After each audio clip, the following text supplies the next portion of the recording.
제자들이 별로 그렇게 필요한 것 같지가 않습니다. 그런데 왜 제자를 두셨을까요? 많은 일을 제자 삼으셨고 그 중에 특히 12명은 아주 가까이 두셨습니다. 그들을 어떻게 자라게 하시고 또 무엇보다 왜 그들이었을까? 왜 그 12명이었을까? 이런 게 우리 궁금해지는데 그 답을 다 알 수는 없습니다.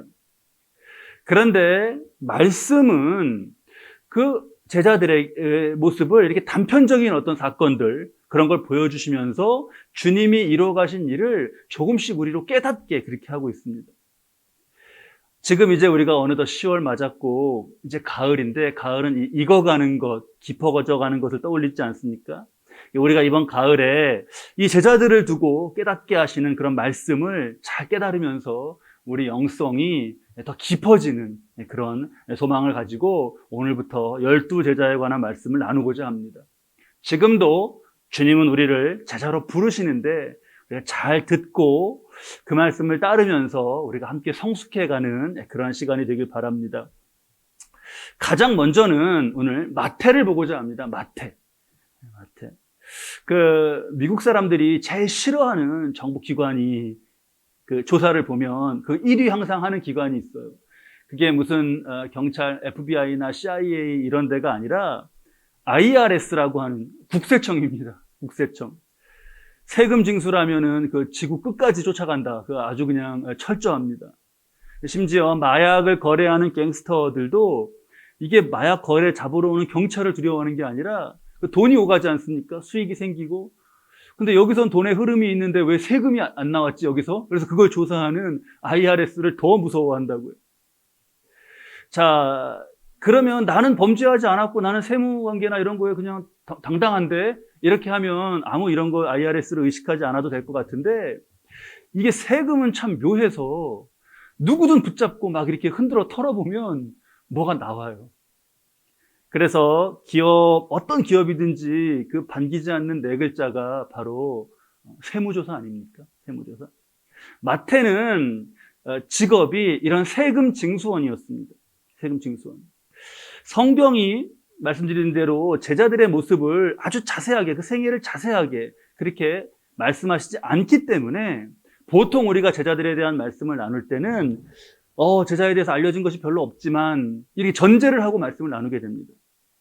근데 역으로 그렇기 때문에 그 알려진 면 모습, 말씀으로 조명을 탁 비추시고 드러나게 하시는 그 모습, 그 내용이 굉장히 그래서 중요한 거예요. 역설적으로요. 마태는 그것이 오늘 본문의 9절 말씀입니다. 9절. 다른 내용이 나오지 않고 이 9절이 아주 특별해요. 본문을 보면 예수께서 그곳을 떠나 지나가시다가 마테라 하는 사람이 세관에 앉아있는 것을 보시고 이르시되 나를 따르라 하시니 일어나 따르니라 했습니다. 자, 여기서 이 내용을 전해주는 전개상 반드시 필수적으로 필요한 내용, 그러니까 누가 어디서 무엇을 어떤 이 육하원칙이 있지 않습니까? 그 육하원칙상에 꼭 필요한 내용들이 지금 말씀에 담겨 있는데 딱 하나, 그 육하원칙이 아닌데 들어간 내용이 하나 있습니다. 그게 여러분 어떤 내용일까요? 누가 예수님이 언제 그곳을 떠나시다가 보시고 따르고 하라고 하시는 거에서 더 특별하게 하나 들어가 있는 말씀. 그것은 바로 마태라는 사람이 세관에 앉아 있는 것을 보시고, 세관에 앉아 있는 것을 보시고, 우리가 이걸 딱 캐치하고 말씀이 여기를 보라고 하시는 것을 잘 볼 수 있어야겠죠. 세관에 그가 앉아 있는 걸 보라시는 거예요. 그러면 우리 말씀 따라서 세관에 앉아 있는 세관을 한번 보시죠. 지금 이 세관은 이게 지금 가버나움에 있습니다. 가버나움은요, 남쪽으로는 예루살렘, 북쪽으로는 다메섹, 그리고 이 북서쪽으로는 두로라고 하는 큰 도시들이 연결되는 그 교통의 요지에 있어요. 영어 Y자를 생각하시면 가운데 겹쳐지는 그 부분이 지금 이게 가버나움에 해당하는 곳입니다. 게다가 헤롯 대왕이 죽은 후에 유대 땅을 그 아들들이 나눠서 이렇게 다스렸는데 가버나움은 헤롯 빌립이라고 하는 아들과 헤롯 안티파스라고 하는 아들이 다스리는 지역에 바로 그 접경에 해당하는 곳이었어요. 그러니까 예로부터 자고로 교통의 요지에는 뭐가 몰리죠? 교통의 요지에는 사람 그리고 돈이에요. 그런데다가 이런 지역에 큰 경계가 되는 곳이었기 때문에 그 증세 업무가 굉장히 중요했습니다. 이 가버나움에서. 근데 로마 제국은 이 증세에 관한 특별한 조직을 갖추지 않고 있었어요. 그리고 어떻게 했냐면 그 지역에다가 지역 사람들에게 중에서 부유한 자에게 선납을 받고 조세 징수권을 도급으로 맡겼습니다. 그러니까 이 가버나움을 예로 우리가 떠올려 보면 이런 거예요. 가버나움 전체의 세금 100억이다. 이렇게 하면 선납으로 그거를 어느 부자가 로마에 내면 가버나움 징세권을 그 사람이 갖는 겁니다. 그럼 그 다음에 어떤 일이 일어날까요? 그 다음 이 사람 자기가 낸 100억보다 훨씬 많이 거두려고 하겠죠. 근데 100억 내고 그런 사람이 일일이 다니면서 너 세금 얼마나 내 이렇게 하겠습니까? 그러지 않아요. 그걸 하청을 줍니다. 하청을. 근데 이 사람이 돈이 제일 많아서 100억에 이걸 징세권을 땄는데 그 사람보다 뭐 돈 많은 사람이 누가 얼마나 있겠어요? 100억이 넘게 이걸 돈을 낼 사람이 누가 없다. 그러면 어떻게 하냐면 지역을 쪼개요. 가버나움을 한 5개로 쪼갭니다. 5지역으로 쪼개서 한 지역당 30억씩 내면은 거기 또 조세 징수권을 또 나눠주는 거예요. 그러면 5개 지역에서 30억씩 받으면 얼마인가요? 누가 우리 이거 사업 잘하셔요? 그럼 얼마인가요? 150억이죠. 아까 로마에 얼마 냈다고요? 100억. 그냥 앉은 자리에서 이렇게 하고 이렇게 해갖고 그냥 돈 버는 거예요. 그런 일이 일어나고 있었습니다. 그러면 30억의 그 지역을 받은 사람은 어떻게 할까요? 그 사람 뭐 자기가 다니면서 걷겠습니까? 또 쪼개고 나눠가지고 또 줘요. 그렇게 하청으로 내려가면 진짜 내야 되는 세금보다 얼마나 더 많은 돈이 거쳐야 되는 겁니까? 그걸 걷는 사람이 얼마나 지독하게 그거를 착취하면서 이렇게 할지는 불보듯 뻔해요. 성경은 뭐라 그러시는 거냐면 바로 거기에 그 자리에 마태가 앉아갖고 책상을 펴고 앉아 있었다라고 하는 거예요. 그러면 성경 말씀은 그러시면서 뭐가 문제라는 거예요? 뭐가 문제? 마태가 세금을 거둔 게 문제인가요? 마태가 그걸로 돈을 벌고 사는 게 문제인가요? 그런 게 문제면 세무 공무원은 다 없어져야 되지 않습니까? 돈 벌며 사는 게 문제면 우리 직업 이런 거 다 문제가 되잖아요. 우리가 제자에 대해서 말할 때 이런 식으로 이해하고 마음의 부담을 느끼는 경우가 굉장히 많아요. 그러니까 뭐 어부나 세리나 막 이런 생업의 자리에서 그걸 막 버리고 전적으로 예수님만을 따르는 그런 제자의 자리로 부르셨다. 이렇게 이제 느끼기 때문에. 근데 그러면은 다 직장 막 다 그만두고 그래야 되는 건가요? 아닙니다. 지금 마태가 거기에 책상에 자리를 두고 앉아 있었다라고 말씀이 조명을 딱 비춰주시는 거는 세금 징수했다는 것이 아니고 일했다는 게 아니라 바로 그 죄의 자리에 그렇게 앉아 있었다는 걸 말해요. 죄. 유대인들은요, 그 세리를 경멸하고 경멸했습니다. 산에 가면 이리가 있고 거리에는 세리가 있다. 그랬어요. 잡아 먹히는 거예요. 가장 경멸한 두 부류가 창녀와 세리예요. 창녀와 세리. 둘이 내는 돈은 구제에 쓰지도 않았습니다. 세리의 말은요, 법정에서 증언으로 인정이 되지 않았어요. 어떤 증언이 있는데 이게 세리가지의 증언이면 인정되지 않았습니다. 유대 남자라면 누구나 들어갈 수 있는 회당, 거기에 세리는 못 들어갔어요. 왜냐? 세금 걷어서가 아니라 일해서가 아니라 바로 그 죄로 범벅이 된 그런 모습이기 때문입니다. 주님은 우리가 뭐 어떤 일자리에 있고 돈을 벌고 일하는 거 그런 걸로 문제 삼으시고 그것 때문에 뭐 제자다 아니다 이렇게 하지 않으십니다. 그 기회도 주님이 주신 거잖아요. 근데 거기서 우리가 죄의 유혹에 흔들릴 때 내적으로 또 외적으로 그 죄와 연합하면서 할 때 그때 조명을 비추시면서 네가 그 죄의 자리에 아예 책상을 깔아놓고 그렇게 앉아있구나라고 하시는 거예요. 사람이 죄의 자리에 어떻게 거하나 그거 막 즐기면서 빠지는 사람 그런 사람은 아예 그냥 언급하지 않겠습니다. 마태는 그게 아니었어요. 마태는 예수님이 부르시자 바로 따랐습니다.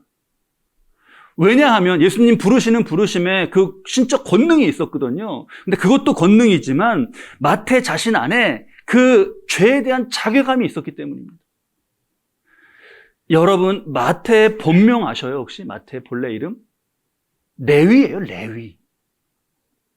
레위라는 이름은 레위 지파가 아니고는 쓸 수가 없는 이름입니다. 우리 잘 알잖아요. 그의 아내는요, 성전의 그 제단을 살피고 하나님을 섬기고 했던 그런 레위 지파의 피와 정신이 흐르고 있어요. 근데 어쩌다가 성전 제단이 아니라 죄의 자리에 책상을 놓고 앉아가지고 지금 있는 겁니다. 그 처음에는 어색하고 뭐 이거 이렇게 해도 되나 불안도 하고 막 그랬겠죠. 저 사람은 막 저렇게도 걷네 이렇게 하면서. 근데 시간이 지나면서 적응한 겁니다. 그 도스토옙스키, 러시아의 대문호죠. 그가 남긴 말 중에 아주 와닿는 게 인간의 위대한 점 중에 하나가 뭐냐? 어떤 상황에도 시간이 지나면 적응한다. 그게 인간의 위대한 점이라는 거예요. 근데 도스토옙스키는 그게 자신은 슬프고 때로 역하게 느껴진다라는 거예요. 물론 좋은 적응도 있지만 죄, 악 이런 거에 막 적응해버리는 인간을 보면서 도스토옙스키는 말하는 거고, 그러면서 적응이 돼서 어느 순간 자기도 편승해가는 것에 대해서 그가 말하는 거예요. 마태는 거기에 적응되어 간 거죠. 당시에 하급 세리는 월급이 없었습니다. 고용이 되면 오히려 위로 돈을 내야 됐어요. 그러면 예를 들면 위로 100을 내줘야 된다라고 하면 징수해서 세금을 걷어서 그걸 위로 주는 거예요. 자기 월급은 없잖아요. 그러니까 조금 더 걷어야겠죠. 자, 200을 거두면 100을 내고 100이 내 것이 돼요. 그러면은 가만히 생각해 300을 거두면요. 그럼 100을 내고 200이 내게 되잖아요. 400을 거두면요. 이런 마음으로 500도 가고 1000도 가는 거예요. 그렇게 하면서 저지르게 되는 수많은 죄와 그 얼마나 많았겠습니까? 마태는요, 그런 가운데 이게 후회도 들고 자괴감도 들었는데 떠나지를 못합니다. 떠나지를 못해요. 이게 죄의 무서운 점이에요. 사탄의 미혹이라는 것은 여러분 굉장히 무서운 겁니다. 착한 사람이 갑자기 죄짓고 멸망하고 그러는 게 아니에요. 차츰차츰 빠져들어요. 그리고 완전히 빠져든 거 양심에 화인 맞고 이런 게 아니라 속으로는 또 막 고민도 해요. 그런데 그 책상이 어딨냐 이거예요. 계속 거기 두고 앉아있지 않습니까? 점점 그러면서 자신 자체가 그런 존재가 되어 갑니다. 마태 스스로는 고민하고 있었죠. 할 말이 없는 건 아니에요. 근데 밖에서 볼 때는 어떻습니까? 11절 오늘 말씀 보면 그 잔치, 좀 이따 잔치 볼 텐데 바리새인들이 그의 제자들에게 이르되 어찌하여 너의 선생은 세리와 죄인들과 함께 잡수시냐 그러잖아요. 보셔야 말씀 여러분, 세리와 죄인들이라 그래요. 죄인 중에는 여기도 있고 세리도 있고 그런 거잖아요. 근데 여기 뭐라고 불렀죠? 세리와 죄인들.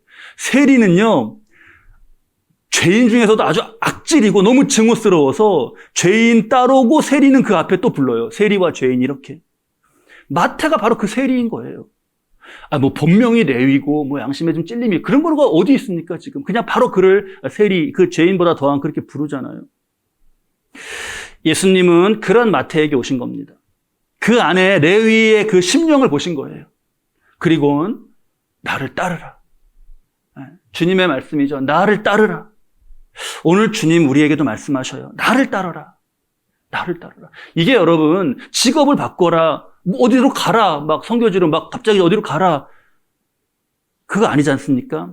그 자리, 일터, 가정, 관계 거기에 있는 그 가버나움의 위험, 욕심, 사람, 돈, 그 죄, 그게 우상이 되고 거기가 다스리고 하는 거 그걸 따르지 말고 점차 물들면서 속에는 뭔가 막 찔림이 있었다고는 하지만 결국 네 책상은 거기 있잖아 라고 하는 거기에 앉지 말고 일어나라시는 거예요. 우리 안에 하나님의 형상을 깨우시는 겁니다. 사탄, 이 악한 영이 작업해 놓은 것이 우리에겐 없을까요? 나는 이런 걸로 번민하고 있다. 고민하고 있다. 이런 것이 그거 작은 위로가 되고 그걸로 우리가 이것을 잘못 지금 마태처럼 그러한 모습으로 있는 건 아닌지 꼭 돌아봐야겠습니다. 나를 따라라. 자, 그 나를 따라라에 마태가 순종했죠. 그런 다음에 말씀이 딱 빛을 비추는 곳은 어딘가요? 다음으로 빛을 비추는 곳은 바로 10절인데 예수께서 마태의 집에서 앉아 음식을 잡수실 때 이제 이 집에서 예수님을 모시고 잔치가 열렸습니다. 예수님을 따른다고 할 때 가장 먼저 벌어지는 일은 뭔가? 그거는요, 예수님과 먹고 즐겁게 함께하는 마태네 잔치 같은 이러한 잔치가 열리는 거예요. 마태 앞이 그 죄를 막 구상하고 그걸 적어놓고 하던 그런 책상이 아니라 주님이 앉으신 식탁이 되는 겁니다. 제가 이번에 이 제자에 관한 설교를 쭉 준비하면서 앞으로도 우리 나누겠지만 꼭 좀 이렇게 바로잡아 가고 싶은 것이 있었어요. 우리가 제자의 길, 이런 말을 들을 때, 제자도 이런 말을 들을 때 굉장히 막 힘들고 막 어렵고 막 그런 사명을 감당하고 고되고 막 비참하고 이런 걸 막 생각해요. 이제까지 그렇게 영향을 저도 한국 교회에서 다 자라고 해서 모태신앙으로 자라고 해서 한국 교회 대표적인 결실인데 근데 그런 설교를 많이 들어서 그런 것 같아요. 근데요, 제가 그래서 일부러 이번 시리즈 설교의 제목을 제자 복이라고 정했습니다. 복. 물론 사명도 있고 고됨도 있죠. 근데 그게 뭐 어디는 없나요? 어디는 고됨이 없고 그런가요? 그보다 본질적인 것이 있습니다. 죄인의 자리에서 그 자괴감 느끼면서 그렇다고 떠나지도 못하고 무슨 이게 덫에 걸린 것처럼 자신을 파괴하는 그 어둠의 영에 끌려다니는 거. 그러다가 예수님과 잔치하면서 같이 먹고 마시게 된 거. 여러분, 이게 복이 아니면 뭐가 복입니까? 주님이 승천하시고 성령님을 이 땅에 보내신 오늘날 그러면 예수님과 먹고 마신다는 것은 우리가 무슨 의미인가요? 주님의 임재 아래, 영적 임재 아래 살고 말씀 듣고 깨닫고 그 사랑 안에 사는 걸 의미합니다. 주님의 말씀으로 힘을 얻고 그 진리를 즐거워하고 용기를 얻는 거. 그게 마태네 잔치와 같은 그런 잔치인 거죠. 네, 연약해서 우리 속은 아직도 그렇게 어디 가서 나는 제자다. 이렇게 여러분 말씀하실 수 있겠어요? 사람들, 여러분 제가 제자입니다. 그렇게 말하지 못해요. 우리 가운데는 아직 연약함이 있고 욕심에 흔들리기도 합니다. 근데 그러할지라도 주님을 모시고 잔치하면서 주님께 배우고 더 성숙하고 변화되어 가는 것, 그런 복 속에 살아간다는 거죠. 자, 이 마태네 잔치, 이 잔치가 너무 정말 귀한 잔치예요. 이 잔치 이후에 마태는 어떻게 되었을까요? 성경의 그 핀 조명이 세리 책상 거기를 탁 비추시고 마태네 잔치 탁 비추시고 근데 그 다음에 비추시는 것은 없습니다. 근데 은은히 이렇게 드러내시는 거 말씀을 자세히 보면 마음이 참 뭉클해지는 그런 모습을 보게 돼요. 우리 마태복음 10장 2절로 4절 말씀으로 가보겠습니다. 거기 보면 우리가 앞으로 보게 될 예수님의 이제 12제자, 제자 복의 시리즈니까 12제자 이름이 나오는데요. 명단이 쭉 나옵니다. 그러면서 이 명단에는요, 어떤 특징이 있어요. 복음서에 계속해서 반복되는 명단에는. 우리 한번 지금 말씀 함께 읽으시면서 어떤 특징이 있나 한번 느껴보시죠. 함께 읽겠습니다. 12사도의 이름은 이러하니 베드로라 하는 시몬을 비롯하여 그의 형제 안드레와 세베대의 아들 야고보와 그의 형제 요한, 빌립과 바돌로메, 도마와 세리마테, 알페오의 아들 야고보와 다데오, 가나나인 시몬 및 가룟 유다, 곧 예수를 판 자라. 자, 앞으로도 보겠지만 명단이 나올 때는요, 특징이 뭐냐면 첫 번째로는 누가 나오죠? 베드로가 나와요. 항상 첫 번째로는 다른 복음서에도. 마지막에는 누가 나오나요? 가룟 유다가 나와요. 이게 공통적이에요. 그리고 동명이인인 경우에는 어떻게 그걸 구별했죠? 아버지의 이름, 누구의 아들로 구별했습니다. 그리고 제자들이 친형제 관계인 경우에는 그 관계를 저기다가 밝혀놨어요, 명단에. 자, 그리고 나서 또 하나 지금 이 명단에서 특이하고 특징적인 점이 하나 있습니다. 그게 뭘까요? 세리마테. 네, 역시 우리 다 정말 잘 아셔요. 세리마테예요. 직업이 다 아무도 붙어있지 않은데 마테 앞에만 저 불명예스러운 직업 세리가 적혀 있어요. 그럼 이 명단은 마태를 시기한 마태 라이벌 제자가 기록한 그런 명단이겠죠? 근데 그렇지가 않아요. 이게 지금 무슨 복음인가요? 마태복음이에요. 마태는요, 지금 더 이상 세리가 아니잖아요. 그런데 거기다가요, 자기 이름 앞에 세리 그걸 적어 놓은 거예요. 지금 2절 앞에 12사도의 이름은 이러지 않았습니까? 사도의 오소리티, 그 권위를 가지게 된 이들이에요. 그런데 거기다가 그렇게 적어놨어요. 자기 이름 앞에만. 예수님 만나기 전에 내가 어떤 죄인이었는지. 여기서요, 예수님이 기르신 그 마태, 그 제자의 복 가운데 그가 얼마나 정말 아름다운 모습, 그런 경지에 이르렀나를 우리가 깨닫게 되는 거죠. 그럴 거면 자기 앞에 세리 마태면 베드로 앞에는 어떻게 할까요? 12사도의 이름은 이러하니 어부 베드로 하고 시몬 형제, 그 형제 물고기도 잘 못 잡던 안드레 막 이렇게. 그게 아니었어요.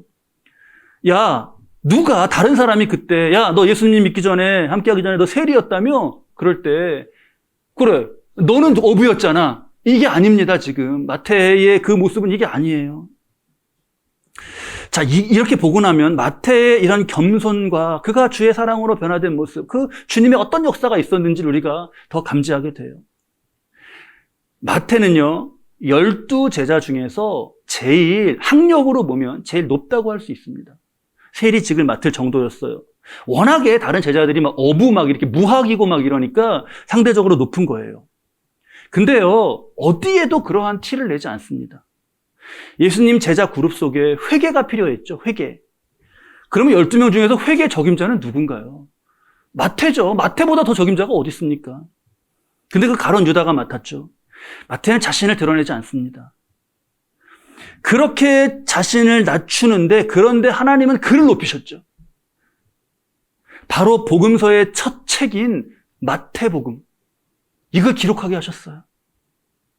마태복음을 보면 철저하게 예수님 중심이에요. 지금 내가 죄인의 자리에서 부름받은 그 장면, 우리가 본 요 조명이 들어와 있는 요 장면 외에 어디에도 마태 자신 드러나는 것이 없습니다. 한번 이렇게 볼까요? 바울 너무나 위대한 사도죠. 다른 점에서 엄청나게 위대한 사도입니다. 근데 바울이 보낸 서신을 보면 그 가장 앞에 우리가 말씀 많이 보면서 느끼잖아요. 늘 어떤 말로 시작하죠? 예수 그리스도의 부름을 받아 사도가 된 나 바울은, 항상 이렇게 시작되잖아요. 마태복음은 어떻게 시작되나요? 우리 마태복음 1장 1절 제가 전사님이 보내드렸나요? 안 보내드렸나요? 보내드렸네요. 마태복음 1장 1절 우리 함께 읽으실까요? 아브라함과 다윗의 자손 예수 그리스도의 계보라. 이 이후로 예수 그리스도만을 높이고 예수 그리스도만을 드러내고 있어요. 예수 그리스도에 대한 가장 자세한 기록, 그래서 교회의 교과서라고 불리는 마태복음, 이걸 기록하는데 하나님은 글을 쓰셨습니다. 제가 무슨 사명인지 마태는 철저하게 자신을 막 가리는데 저는 막 파헤쳐갖고 마태를 드러내고 있어요. 제 사명이 아니라 주님이 그를 높이시는 거겠죠. 둘 다 책상입니다, 여러분. 둘 다 책상이에요. 한 곳은 다른 사람 기록하고 언제 냈나, 쟤한테 더 거둘 수 있다. 쟤 더 짜내면은 한 100은 더 나올 텐데 막 그런 걸 적던 그런 책상. 그러면서 자신 안에 욕심과 죄를 막 꽉꽉 채우던 그런 책상. 순간순간 이게 뭐지? 내가 왜 이러지 싶지만 그러나 사탄의 그 어둠, 그 파멸로 더 끌려 들어가던 그 책상이었어요. 근데 주님이 부르셨죠. 주님이 그를 변화시키셨습니다. 그러자 어떻게 돼요? 이번 책상에선 다른 사람이 아니라 자신을 보면서 내가 어떤 죄인이었나를 기록하고 주님만을 높이는 그런 복음서를 기록하고 있지 않습니까? 그러면서 그 안에 성령의 감화 감동을 꾹꾹 누르면서 정말 받고 있는 그런 모습이에요. 악한 영의 죄에 쓰임받으면서 비참해지고 스스로 파괴되어 가던 영혼이 하나님의 영광 가운데 쓰임받으며 그 영광의 광채, 그 빛, 밝음, 자유, 기쁨 가운데에서 이것을 이렇게 쓰임받고 있는 거예요. 이 제자복, 제가 이번 시리즈 설교에서 강조하고 싶은 제자복이 바로 이 복입니다. 우리 저와 여러분 이 제자복이 풍성하시길 바라요. 가버나움, 사람과 돈이 모이고 그래서 그게 죄의 미끼, 사탄의 미끼가 되는 곳이라고 말씀드렸죠. 지금 우리가 사는 이곳도 똑같습니다. 사람, 돈. 우리 온라인 예배 드리시면서 지방에 계시는 분도 계시지만 교회가 있는 이 양재동은요, 가버나움 못지않은 교통의 요지예요. 그리고 요 앞에 강남대로는 강남구와 서초구의 경계지역도 경계 아닙니까? 우리 여기 강남만 아니라 어디든 사람과 돈이 모이며 그런 곳들, 그런 세상에 우리가 지금 영적 정체는 모든 곳이 다 가버나움입니다. 주님이 가버나움에 놓인 우리를 부르시는 거죠. 나를 따라라. 나를 따라라. 가정에서 예수님을 모시고 그 말씀의 다스리심 안에 더욱 따르는 거. 일터에서, 관계에서 주의 다스리심을 구하고 거기 순복하는 거. 그게 부르세요. 그러면 우리는 죄의 유혹, 그 덫에 걸리지 않고 하나님께서 그 삶의 자리에서 이루어 가시는 그 은혜의 역사에 크게 쓰임받을 것입니다. 그래서 우리의 자리는 그럴 때 이 마태의 잔치와 같은 그런 잔치가 되는 거죠. 마태네 집 잔치 같은. 저면 재용인의 잔치가 되겠네요. 우리 김선희 권사님은 선인의 잔치가 되겠네요. 다 우리 그런 잔치가 되는 거죠. 결국 뭐 재용인의 잔치, 누구의 잔치가 아니라 그건 주님의 잔치인 거죠. 주님의 잔치. 주님의 잔치에 마태를 부르신 거고 지금은 바로 저와 여러분을 부르시는 겁니다. 주님이 제자로 부르시는 건 뭐 채용하고 그러는 게 아니에요, 지금 여러분. 주님의 잔치는 죄의 권세 그 파괴력에서 멀어지고 하나님의 사랑을 더 풍성히 누리며 그 마음이 자유하고 부요해지는 삶으로 부르시는 겁니다. 하나님께 영광으로 돌려질 정도로 멋진 삶, 더 좋은 존재로 부르시는 거예요. 저주와 멸망이 아니라 구원과 영생으로 부르시는 겁니다. 이 부르심에 더욱 우리가 따라 나서며 주님과 먹고 마심으로 기뻐하는 그런 제자복이 풍성한 저와 여러분 되시기를 우리 주님의 이름으로 축원합니다.